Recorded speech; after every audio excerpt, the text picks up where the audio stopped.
Charan! Hello, good morning everyone! Happy Thursday po sa inyong lahat, lalong-lalo na sa mga Irenatics, Team Charan, at Charanatics. So, ayan.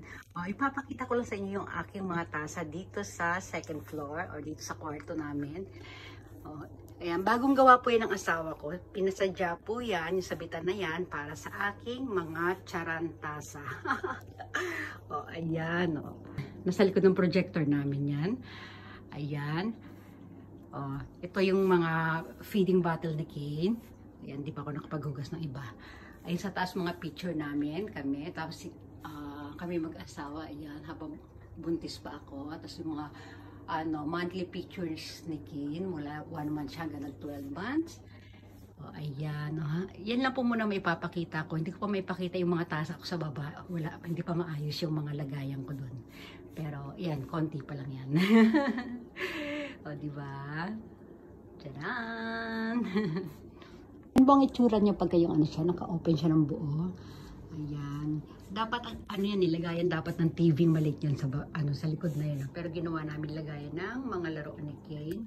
Tapos, ayun, sa ilalim, mga books ni Kane. Ito, puro laruan pa din. Yan, laruan at laruan, puro laruan. Kasi sa taas mga balot-balot na plastic na yon, mga chichirya namin yung mag-asawa. Mayroon din kay Kane. Tapos dito sa kabilang part, hindi ko nalalapitan kasi medyo may alikabok. Ayan, mga stocks ni Kane ng kung ano-ano. Dito naman yung floating cage ni Brandy. Yan ang itsura niya na. Diba? Mamaya tinan naman natin itsura niya pag nakababa yung screen. Ayun pala yung kabila ang dulo ay speaker po yan. Dito nakalagay dating aming water server. Pero nilipat ng asawa ko ng lagayan. Gumawa siya ng customized na lagayan doon. Bababa naman natin yung yung screen. Ito, di-remote yung screen namin.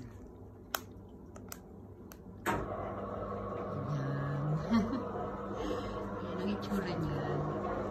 Makikita nyo, puro siya sulat ni Kane. Ginawa niya ng sulat na ng kung ano-ano. Diba? Lalapitan natin yung mga dinrawing ni Kane. Ayan, diba? Ang galing mag-drawing ng anak ko. Sige. Drawing pa more. Tulit natin.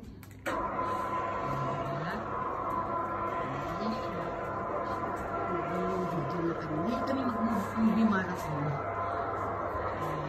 Yan lang po muna ang ating kasilip sa ating ito lang pinaka-main dyan. Gusto ko lang ipakita yung mga tasa ko pero dahil natuwa ako, ginawa na natin long form video. At sige, bye-bye! Thank you for watching!